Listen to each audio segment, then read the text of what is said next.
খুব মজাদার একটা ঘটনা শুনবেন। আপনাদের আগ্রহ দেখে তো মনে হয় না শোনার ইচ্ছা আছে।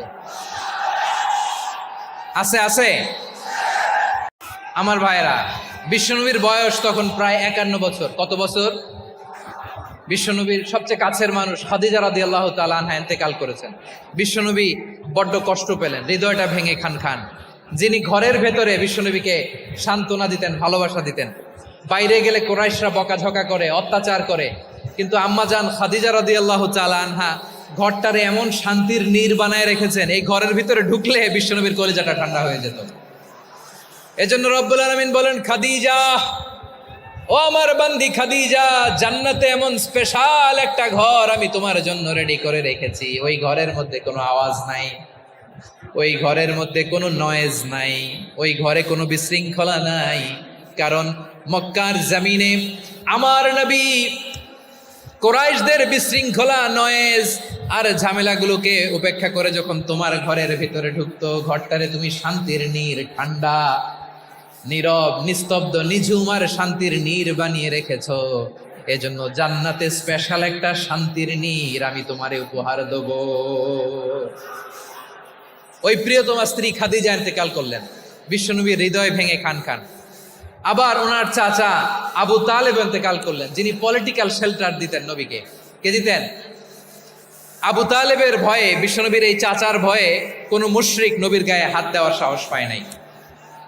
এখন স্ত্রীও নাই, চাচাও নাই, নবীকে আশ্রয় দেওয়ার কেউ নাই। নবীর চারদিকে অন্ধকার। নবী এখন কই যাবেন? আমার পেয়ারা নবী নতুন স্টেশন খুঁজতেছেন, নতুন দাওয়াতি প্ল্যাটফর্ম খুঁজতেছেন। তিনি যায়েদ বিন হারেসা রাদিয়াল্লাহু তাআলা আনহুকে নিয়ে মক্কার পাশের একটা নেইবরিং সিটি তায়েফে চলে গেলেন। কোথায় চলে গেলেন? লালমনিরহাটের ভাইয়ের আওয়াজ করে বলেন, কোথায় গেলেন? তায়েফে চলে গেলেন দিনের দাওয়াত দেওয়ার জন্য। কি দেওয়ার জন্য? নাকি জমি কিনতে গেছিলেন? জমি কিনতে, দুনিয়ার যশ খ্যাতির জন্য, নিজের কোনো লাভের জন্য? তায়েফবাসীদেরকে জাহান্নামের আগুন থেকে বাঁচানোর জন্য। আওয়াজ করে বলতে হবে, ঠিক কিনা? বিশ্বনবী বিশাল মরুপথ, পাহাড়ি পথ পাড়ি দিয়ে তায়েফের মরুজমিনে গেলেন কোরআনের দাওয়াত নিয়ে, ইমানের দাওয়াত নিয়ে।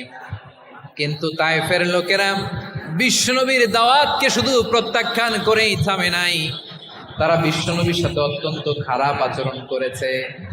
বিশ্বনবীকে শারীরিকভাবে হেনস্থা করেছে, আমার নবীকে শারীরিকভাবে অত্যাচার করেছে, আমার পেয়ারা নবীর গায়ে পাথর মেরেছে, বিশ্বনবীর গা বেয়ে ঝরঝর করে রক্ত ঝরেছে, নবী জামিনের মধ্যে লুটিয়ে পড়েছেন, আবার মেরেছে, আবার নবী হাঁটতে শুরু করলেন, পেছন থেকে আবার মেরেছে, আবার নবী রক্তাক্ত হয়ে জামিনের মধ্যে লুটিয়ে পড়লেন, আবার মেরেছে।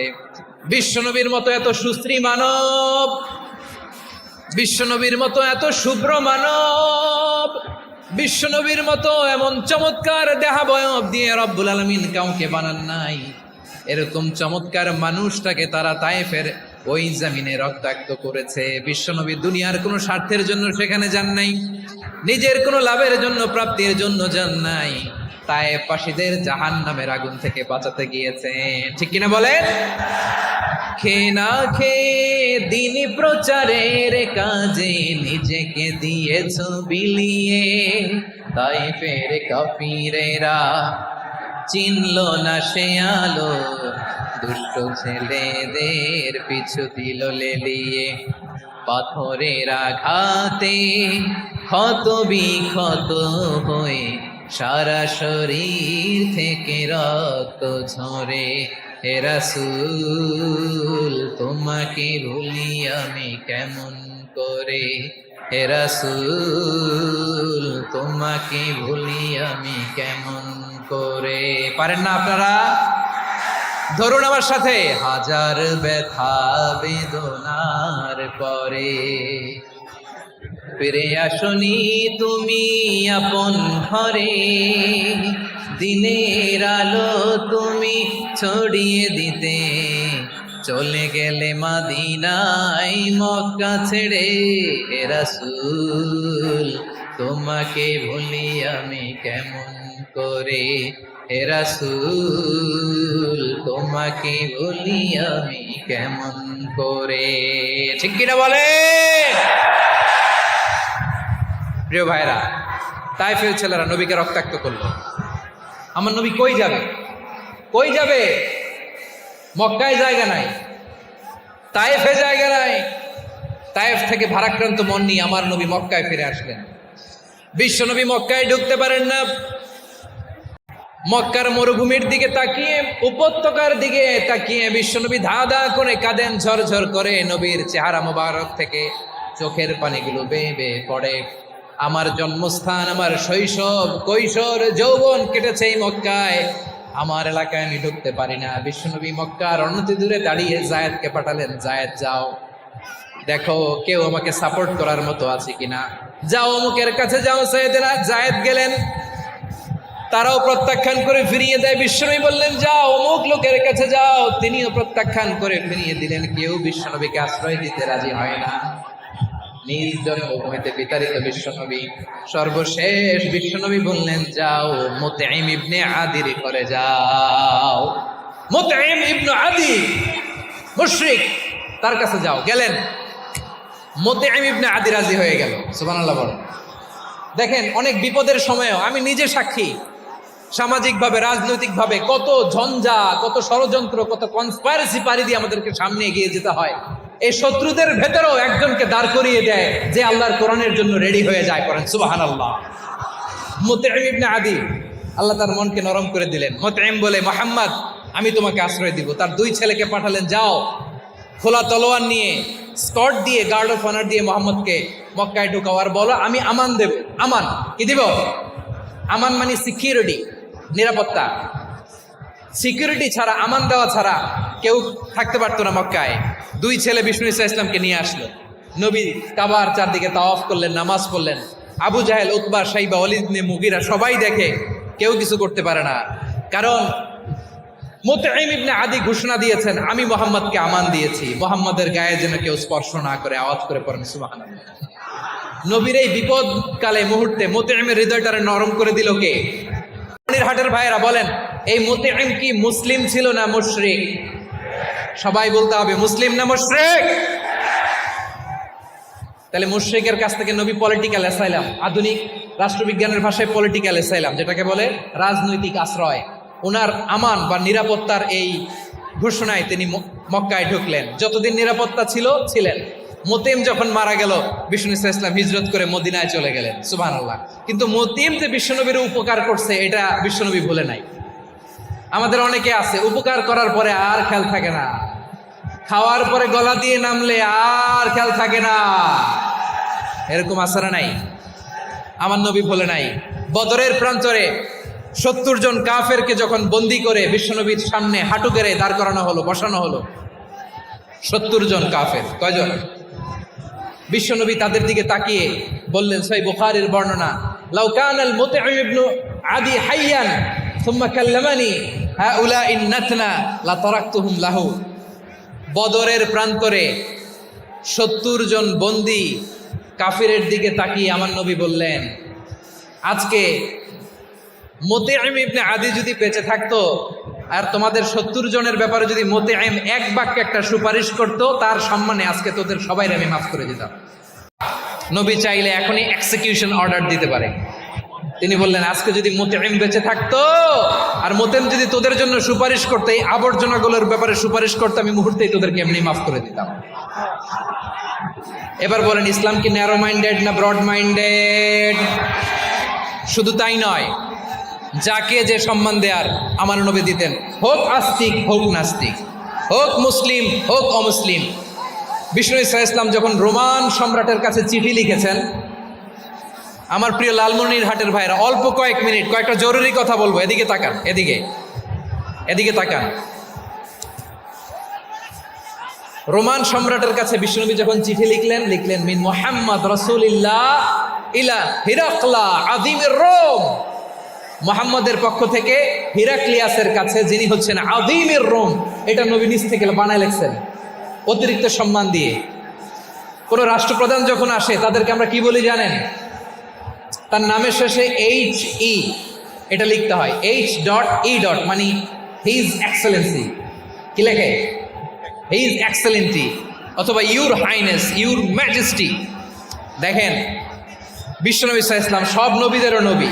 তিনি একজন মুশরিক খ্রিস্টান সম্রাট, রোমান সম্রাটের কাছে চিঠি লিখতে যেয়ে লিখতেছে, ইলা হিরাকলা আযীমির রোম, হিরাক্লিয়াসের কাছে আমার চিঠি, যিনি রোমের আযীম, হিজ হাইনেস, মানে রোমের অনেক সম্মানিত এক বাহাদুর। আওয়াজ করে বলেন সুবহানাল্লাহ। তার মানে যাকে যে সম্মান দেয়ার, এটা বিশ্বনবী দিতেন। এমনকি যেই ইহুদিরা ভালো ছিল, এই ইহুদিদেরও প্রশংসা করেছেন বিশ্বনবী মুহাম্মদুর রাসূলুল্লাহ সাল্লাল্লাহু আলাইহি ওয়াসাল্লাম। এক ইহুদির প্রশংসা করেছেন বিশ্বনবী। ইহুদির কার? কার? আমি তো আমার ভাইয়ের প্রশংসা করি না, আমি তো এক আলেম আরেক আলেমরে স্পেস দেই না, আমি তো এক দায়ী আরেক দায়ীর সাথে বসতে চাই না। আমার নবী ইহুদির প্রশংসা করে। কার প্রশংসা? ওই ইহুদির নাম ছিল মুখাইরিক। সিরাত গ্রন্থ ঘাটলে পাবেন। তিনি বলেছেন মুখাইরিক খাইরু ইয়াহুদ, Mukhayriq is the best of the Jews. জুইশদের মধ্যে সে সবচেয়ে ভালো। কেন প্রশংসা করলেন তার? এর কারণ মদিনা চার্টারে কথা ছিল সব ধর্মের মুসলিম, মুশরিক, ইহুদিরা মিলে মদিনাকে রক্ষা করবে। কিন্তু তৃতীয় হিজরিতে যখন উহুদের যুদ্ধ শুরু হলো, সবার কথা ছিল যেই আক্রমণ করে আমরা মদিনাকে বাঁচাবো।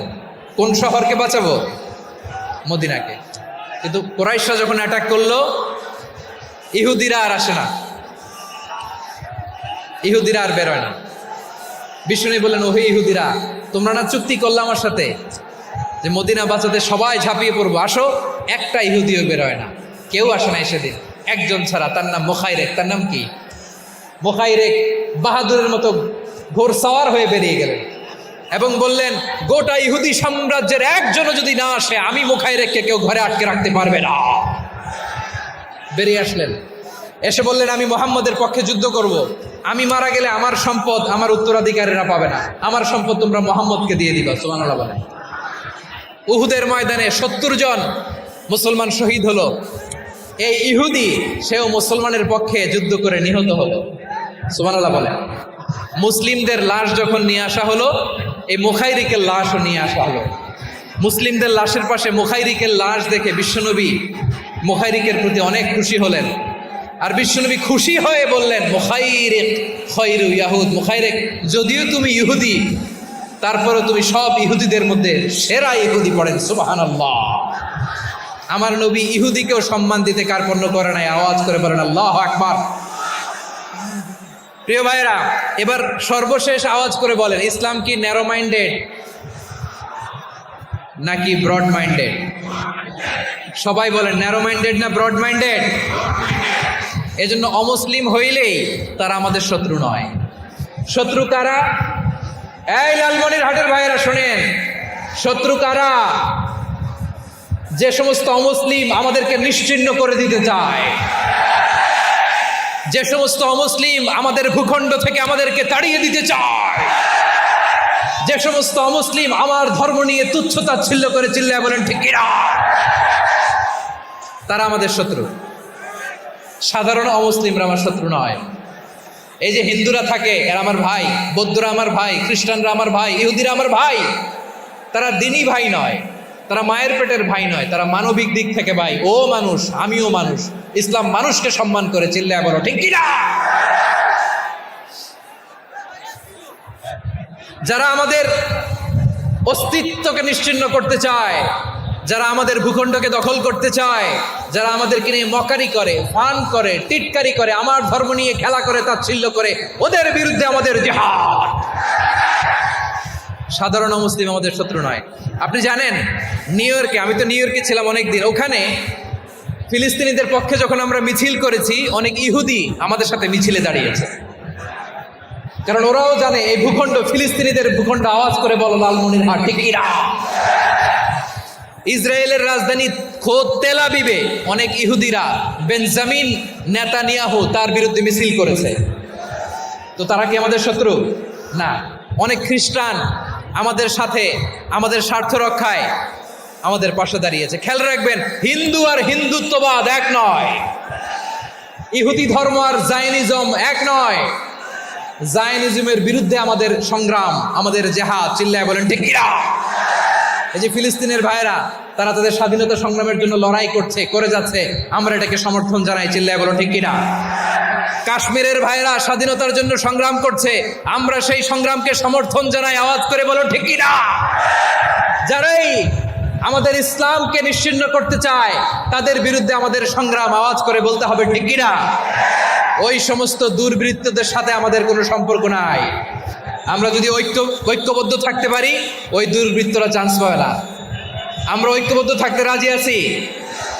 লালমনিরহাটের ভাইয়েরা, আমরা ঐক্যবদ্ধ থাকলে ওই দুর্বৃত্তদের কালো হাত ভেঙে দিতে আমাদের সময় লাগবে না।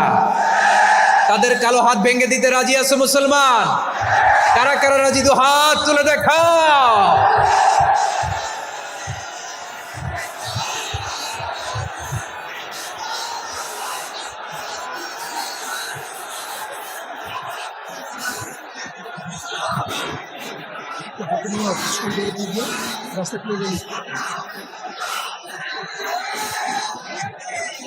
আমার প্রাণ প্রিয় লালমনিরহাটের ভাইয়েরা, শত্রু কাফের আর অশত্রু কাফেরের মধ্যে পার্থক্য আছে না নাই?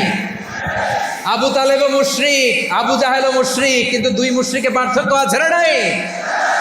আবু তালেব নবীর চাচা, মুশরিক, মারা গিয়েছে মুশরিক অবস্থায়, কিন্তু আজীবন আমার নবীকে আগলে রেখেছে, আমার নবীকে সাপোর্ট করেছে, ভালোবেসেছে। আবু জাহেল মুশরিক, মারা গিয়েছে মুশরিক হিসেবে, আজীবন আমার নবীর বিরুদ্ধাচরণ করেছে। আবু জাহেলের শক্তি, সামর্থ্য, স্ট্র্যাটেজি, প্ল্যান সব আমার নবীর বিরুদ্ধে ছিল। এই আবু জাহেলের কারণে একটা দিন শান্তিতে আমার নবী মক্কায় ঘুমাতে পারে না, চিল্লায় বলেন ঠিক কিনা? এজন্য রব্বুল আলামিন বলেন, লা ইয়ানহাকুমুল্লাহু আনিল্লাযীনা লাম ইউকাতিলুকুম ফিদ-দীন ওয়া লাম ইখরিজুকুম মিন দিয়ারিকুম আন তাবাররুহুম ওয়া তুকসিতু ইলাইহিম ইন্নাল্লাহা ইউহিব্বুল মুকসিতিন।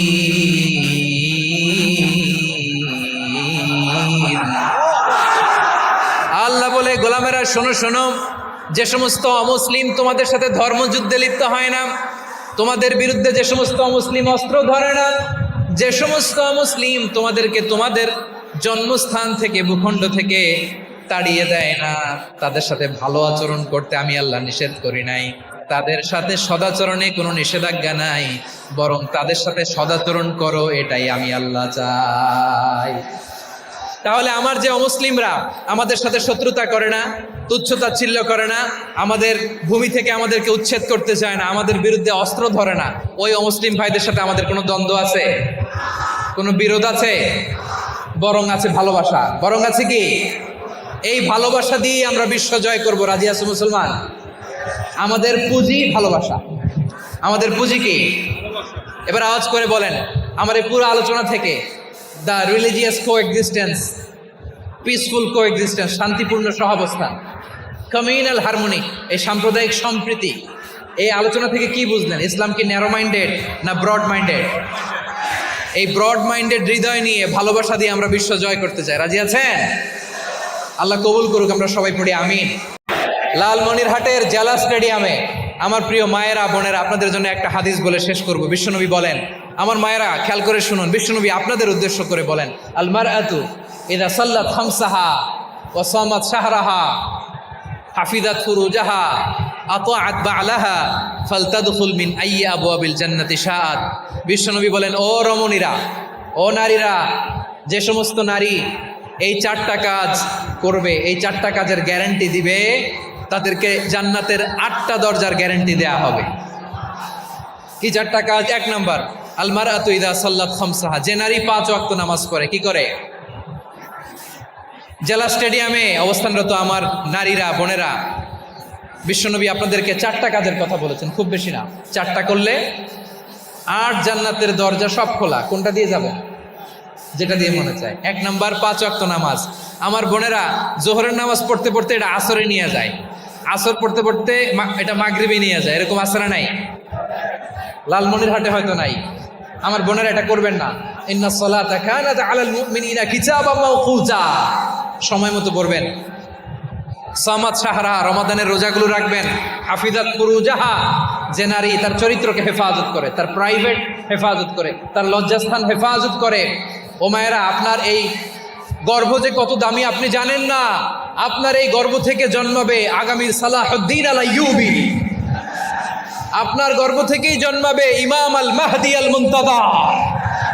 আপনার পেট থেকে জন্মাবে আবু সাইদের মতো বীর সৈনিক।